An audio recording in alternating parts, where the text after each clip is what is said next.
Hello everyone, welcome to Nimbus Learning powered by Engineers Academy. आप सबका स्वागत है निम्बस लर्निंग यूट्यूब चैनल पर। आज के इस वीडियो में हम बात करेंगे एक और नए वैकेंसी अपडेट की जो आया है इंडियन कोस्ट गार्ड की तरफ से नाविक और यांत्रिक पोस्ट के लिए। तो आखिरकार कौन कौन है एलिजिबल, क्या रहेगा सिलेक्शन प्रोसीजर, कैसे करना है अप्लाई, ये सब कुछ हम जानेंगे वन शॉट में। वीडियो को एंड तक जरूर देखें। आप मेरे पीछे देख रहे हैं, ये है डिटेल नोटिफिकेशन जो इंडियन कोस्ट गार्ड की तरफ से जारी हुआ है। सबसे पहले यहां पर आप देखेंगे ये जो नोटिफिकेशन है, इसमें ऑनलाइन एप्लीकेशन 11 जून 11 जून यानी कि आज से लेकर 25 जून तक आप फिल कर सकते हैं। 11 जून से लेकर 25 जून इसकी डेट है एप्लीकेशन फिलिंग की, पहली बार। फिर हम देखेंगे एजुकेशनल क्वालिफिकेशन। तो यहां पर देखो दो तरह की पोस्टें हैं, एक है नाविक और दूसरी है यांत्रिक। नाविक को भी दो कैटेगरी में बांटा गया है, एक है नाविक GD that is general duty, एक है नाविक dB that is domestic branch. तो यहां पर सबसे पहले आप देखेंगे नाविक जनरल ड्यूटी, इसके लिए एलिजिबिलिटी है 12th आपकी होनी चाहिए मैथ्स और फिजिक्स से। मैथ्स और फिजिक्स अगर है 12th तो आप नाविक जनरल ड्यूटी के लिए एलिजिबल हैं। नाविक डोमेस्टिक ब्रांच के लिए 10th पास वाले कैंडिडेट्स एलिजिबल हैं, और यांत्रिक के लिए आपने 10th कर रखा है और 10th के बाद डिप्लोमा कर रखा है, 10th plus diploma electrical, mechanical, electronics, telecommunication में, तो आप एलिजिबल हैं। या फिर आपने 10th के बाद 12th किया और 12th के बाद फिर आपने डिप्लोमा किया है 2 या 3 साल का इलेक्ट्रिकल, मैकेनिकल, इलेक्ट्रॉनिक्स, टेलीकम्युनिकेशन में, तो आप एलिजिबल हैं। ध्यान रखें, यांत्रिक में 10th प्लस 3 या 4 साल का डिप्लोमा या फिर 12th के बाद 2 या 3 साल का डिप्लोमा वाले कैंडिडेट्स एलिजिबल हैं। ब्रांचेस हैं इलेक्ट्रिकल, मैकेनिकल और इलेक्ट्रॉनिक्स या टेली कम्युनिकेशन। तो ये है एलिजिबिलिटी। फिर आप देखो ब्रांचेस को यहां पर और इन्होंने डिस्क्राइब कर दिया है। इलेक्ट्रिकल इंजीनियरिंग डिप्लोमा का मतलब है इन सारी ब्रांचेस में से किसी में भी अगर आपने डिप्लोमा कर रखा है एलिजिबल। मैकेनिकल में का मतलब है इन सारी ब्रांचेस में किसी में भी अगर आपने डिप्लोमा कर रखा है एलिजिबल है। और इलेक्ट्रॉनिक्स से टेलीकम्युनिकेशन का मतलब है इनमें से अगर किसी भी ब्रांच में आपका डिप्लोमा है तो आप एलिजिबल हैं। तो कई बार कंफ्यूजन रहता है कि हमारी ब्रांच एलिजिबल है या नहीं है, तो यहाँ पर साफ साफ लिखा है ये सारी ब्रांचेस एलिजिबल रहने वाली हैं यांत्रिक पोस्ट के लिए। फिर अब हम आगे बढ़ते हैं, आगे बढ़ेंगे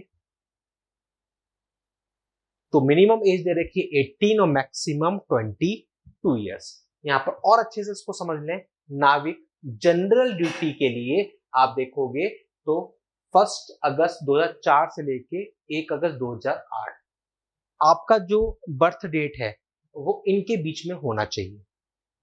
यांत्रिक की जब बात करोगे तो यांत्रिक की भी 1 मार्च 2004 से लेके 1 मार्च 2008 के बीच में होनी चाहिए आपकी। और नाविक डोमेस्टिक के लिए जब आप बात करोगे तो 1 अगस्त 2004 से लेके 1 अगस्त 2008 के बीच में होनी चाहिए। तो यहाँ पर साफ साफ मेंशन है कि इन डेट्स के बीच में अगर आपकी बर्थ डेट है तो आप एलिजिबल यहाँ पर रहने वाले हैं। SC, ST और OBC को जो छूट मिलती है वो यहाँ पर आपको छूट मिलने वाली है एज की कंडीशन। अब बात करते हैं वैकेंसीज की, टेंटेटिव नंबर्स ऑफ वैकेंसीज। यहाँ पर 2 बैच हैं, एक है 0126 और एक है 0226 बैच।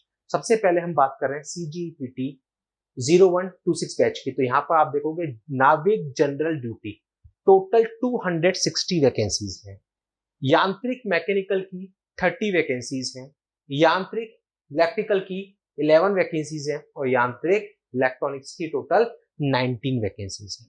फिर आप देखोगे बैच 2 की, तो यहाँ पर नाविक जनरल ड्यूटी की टोटल 260, यानी कि नाविक जनरल ड्यूटी की जब आप बात करोगे तो बैच 1 में भी 260 है और बैच 2 में भी 260 हैं। और यहाँ पर नाविक डोमेस्टिक ब्रांच की टोटल 50 वैकेंसीज है। इस तरीके से टोटल वैकेंसीज हैं नाविक जीडी, नाविक डीबी और उसके अलावा यांत्रिक की पोस्ट की। फिर जोन वाइज जब आप बात करोगे तो आपके पास 5 जोन में बटा हुआ है, नॉर्थ, वेस्ट, ईस्ट, साउथ और सेंट्रल। तो कौन से जोन में कौन कौन से स्टेट्स आने वाले ये पूरी लिस्ट यहाँ पर मेंशन है। अब बात करते हैं सिलेक्शन प्रोसीजर। इसको समझना बहुत जरूरी है क्योंकि ये सिलेक्शन प्रोसीजर बहुत बड़ा है, अलग अलग स्टेजेस में इसको बांटा गया है। सबसे पहले हम देखेंगे सिलेक्शन प्रोसीजर में। देखो सिलेक्शन प्रोसीजर का एक डिटेल टेबल दे रखी है स्टेज 1 में आपका कंप्यूटर बेस्ड ऑनलाइन एग्जाम होने वाला है, लेकिन पहले अपन यहां समझते हैं। देखो, नाविक डीबी सेक्शन 1 देना है सिर्फ, नाविक जीडी को सेक्शन 1 और 2 देने हैं, यांत्रिक को 1 और 3 देना है, इलेक्ट्रॉनिक्स को 1 और 4 देना है, और यांत्रिक मैकेनिकल को 1 और 5 देना है। यानी कि जो 1 नंबर का सेक्शन है वो सबको देना है, वो सबके लिए है। 1 और 2 नाविक जीडी के लिए, यांत्रिक इलेक्ट्रिकल 1 और 3, इलेक्ट्रॉनिक्स 1 और 4 और मैकेनिकल 1 और 5। अब समझते हैं, देखो 1 क्या है, सबसे पहले 1 को समझते हैं। सेक्शन 1 आपका 60 मार्क्स का होगा, 45 मिनट का होगा, 60 क्वेश्चन होंगे। बहुत ध्यान समझना, मैथ्स के 20 क्वेश्चन होंगे, साइंस के 10, इंग्लिश 15, रीजनिंग 10, जीके 5। इस तरीके से टोटल 60 क्वेश्चंस आपसे पूछे जाएंगे, 60 मार्क्स के, 45 मिनट का टाइम ड्यूरेशन होगा। यहाँ पर आपको पासिंग मार्क्स चाहिए होंगे, उसके बिना आप आगे नहीं बढ़ पाएंगे। इंडिविजुअल पासिंग मार्क्स चाहिए हर पेपर में। तो यहाँ पर जनरल, ईडब्ल्यूएस, ओबीसी कैटेगरी के लिए 13 मार्क्स चाहिए, यानी कि 50% मार्क्स चाहिए होंगे, और एससी एसटी के लिए 27 चाहिए। ठीक है, ये सिलेबस रहने वाला है क्लास 10 तक का। फिर आप देखोगे सेक्शन 2 जो कि नाविक जीडी के लिए था, तो सेक्शन 2 में आपसे पूछा गया मैथ्स और फिजिक्स, जिसमें कि 50 नंबर का ही है ये पेपर, 50 क्वेश्चन, 50 मार्क्स, 30 मिनट्स। तो यहां पर आपको 20 मार्क्स चाहिए जनरल के लिए और 17 चाहिए एससी एसटी के लिए। अब बात करते हैं यांत्रिक, तो यांत्रिक वालों को फर्स्ट तो देना ही देना है, उसके बाद देना है इलेक्ट्रिकल वालों को सेक्शन 3 होगा आपका टेक्निकल पेपर, जो इलेक्ट्रिकल इंजीनियरिंग के 50 क्वेश्चन आपसे पूछे जाएंगे, 50 क्वेश्चन, 50 मार्क्स, 30 मिनट्स का पेपर होगा। डिप्लोमा लेवल का इंजीनियरिंग का सिलेबस यहाँ पर रहने वाला है। मिनिमम पासिंग मार्क्स जो आपको चाहिए होंगे वो चाहिए होंगे 20 फॉर जनरल कैटेगरी, 17 चाहिए होंगे एससी एसटी के लिए। ऐसे ही सेम इलेक्ट्रॉनिक्स वालों के लिए, इलेक्ट्रॉनिक्स का पेपर आएगा 50 क्वेश्चन, 50 मार्क्स, 30 मिनट्स, और मैकेनिकल वालों के लिए मैकेनिकल का पेपर आएगा 50 क्वेश्चन, 50 मार्क्स, 30 मिनट। यानी कि अगर मैं डिप्लोमा वालों की बात करूं तो आपको 2 पेपर देने हैं। एक देना है फर्स्ट पेपर जो आपका टोटली नॉन टेक्निकल होगा, 60 क्वेश्चन, 60 मार्क्स, जिसमें math, science, English, reasoning, GK ये सब आएगा। उसमें आपको मिनिमम 30 स्कोर करना होगा जनरल कैटेगरी के लिए, और 27 करना होगा एससी एसटी वालों के लिए। और उसके बाद फिर आपको देना होगा टेक्निकल पेपर जो कि आपका 50 मार्क्स का होगा, वहां पर आपको 20 स्कोर करना होगा जनरल, ईडब्ल्यूएस और ओबीसी के लिए, 17 स्कोर करना होगा एससी और एसटी के लिए। तो ये एग्जाम पैटर्न है, ये है स्टेज 1। ध्यान रखना, ये अभी मैंने स्टेज 1 की बात की, जो आपका सबसे पहले रिटन एग्जाम होगा, जो एग्जाम होगा उसकी मैंने बात की स्टेज 1 की। ठीक है, फिर आप देखो आगे ये नॉर्मलाइज कैसे करेंगे वो है। अब है स्टेज 2।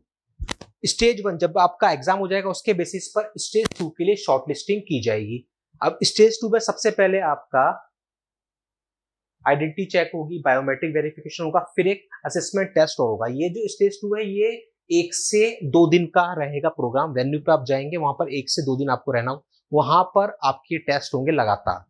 तो पहले ये होगा, देन उसके बाद असेसमेंट टेस्ट होगा जो कि एक छोटा सा टेस्ट होगा, ठीक है, अराउंड 30 मिनट्स के आसपास का। उसके बाद फिर फिजिकल फिटनेस टेस्ट होगा, मतलब एक एक स्टेजेस आप पार करते जाएंगे, आगे बढ़ते जाएंगे। फिजिकल फिटनेस टेस्ट होगा, उसके बाद डॉक्यूमेंट वेरिफिकेशन होगा, और फिर मेडिकल एग्जामिनेशन होगा। ये स्टेज 2 है, और फिर ये मेरिट लिस्ट बनेगी फाइनली फॉर स्टेज 3। स्टेज 3 के लिए मेरिट लिस्ट बनेगी। स्टेज 3 पे जब आप जाओगे वापस से, तो वापस बेसिक आइडेंटिटी चेक होगी, डॉक्यूमेंट वेरिफिकेशन होगा, आपका मेडिकल होंगे आईएनएस चिल्का में, यहीं पर आपको जाना होगा, यहीं पर आपको रहना होगा, यहीं पर सारे आपके टेस्ट होंगे। उसके बाद ओरिजिनल डॉक्यूमेंट्स, पुलिस वेरिफिकेशन और अदर जो फॉर्म्स है वो फिल होंगे। और स्टेज 4 होगा, आपकी ट्रेनिंग होगी आईएनएस चिल्का में, जहां पर आपको ओरिजिनल डॉक्यूमेंट्स के साथ जाना है, और वहां पर आपकी लास्ट ये आपकी फॉर्मेलिटीज होने वाली है। तो ये पूरी स्टेजेस में बांटा गया है सिलेक्शन प्रोसीजर को। अब कैसे अप्लाई करना है? अप्लाई करने के लिए ऑफिशियल वेबसाइट joinindiancoastguard.cdac.in/CGEPT, इस पर आपको जाके अपना फॉर्म फिल करना है। 11 जून यानी कि आज से फॉर्म स्टार्ट हो गए हैं, लास्ट डेट रहने वाली है 25 जून। तब तक आप इनके फॉर्म्स को अप्लाई कर दें, लास्ट डेट का वेट ना करें। जो भी इंटरेस्टेड कैंडिडेट्स हैं फॉर्म फिल कर सकते हैं। तो ये सारी है इंफॉर्मेशन जो यहाँ दी गई है कि डॉक्यूमेंट्स डॉक्यूमेंट्स हैं ये आप यहाँ पर देख सकते हैं, वो डॉक्यूमेंट्स आपको अटैच करने होंगे। जैसे कि अगर मैं यांत्रिक की बात करूं तो 12th की आपको मार्कशीट चाहिए होगी, मार्कशीट चाहिए होगी सारे डिप्लोमा के सालों की, सेमेस्टर्स की, डिप्लोमा का पासिंग सर्टिफिकेट चाहिए होगा। अगर सीजीपीए में है तो उसको कन्वर्ट करके मार्क्स में लेना होगा, और बस ये सारा कुछ आपको यहाँ पर डॉक्यूमेंट्स लगाने होंगे मार्कशीट के पॉइंट ऑफ व्यू से। बाकी कैटेगरी के सर्टिफिकेट्स और आईडी प्रूफ्स और वो सब तो वहां पर लगना ही लगना है। तो ये सब रहने वाला है। एग्जामिनेशन फीस आपकी 300 रुपीज रहने वाली है, 300 रुपीज आपकी रहने वाली है, ठीक है। SC ST कैटेगरी के लिए कोई फीस नहीं है, वो फ्री है, बाकी के लिए 300 रुपीज रहने वाली है। तो ये है इस वैकेंसी से रिगार्डिंग इंपॉर्टेंट अपडेट कि आप आज यानी कि 11 जून से लेकर 25 जून तक फॉर्म फिल कर सकते हो। यांत्रिक पोस्ट के लिए डिप्लोमा वाले एलिजिबल हैं, चाहे आपने 10th के बाद डिप्लोमा कर रखा हो, 12th के बाद डिप्लोमा कर रखा हो। इलेक्ट्रिकल, मैकेनिकल, इलेक्ट्रॉनिक्स, टेलीकम्युनिकेशन, ये सारे यहाँ पर एलिजिबल रहने वाले हैं। पेपर पैटर्न सिंपल सा है, सबसे पहले नॉन टेक होगा, उसके बाद टेक्निकल पेपर होने वाला है, उसके बाद वो स्टेजेस हैं जो आपको पार करनी। और भी अगर मन में कोई सवाल है तो वीडियो के कमेंट बॉक्स में आप जरूर डालें, ताकि अगले वीडियोस में उनको भी हम लोग क्लियर कर सकें। और ऐसे ही लेटेस्ट अपडेट्स के लिए आप लोग बने रहिए निम्बस लर्निंग पर। चैनल पे नए, चैनल को सब्सक्राइब जरूर कर लें, ताकि सारे वैकेंसीज के लेटेस्ट अपडेट्स आपको एक जगह मिल सके, सिर्फ और सिर्फ निम्बस लर्निंग पर। मिलते हैं अगले वीडियो में अगले नए फर्दर अपडेट के साथ। बने रहिए निम्बस लर्निंग पर। For the future updates keep watching, keep learning. Nimbus learning, ये है फ्यूचर की तैयारी।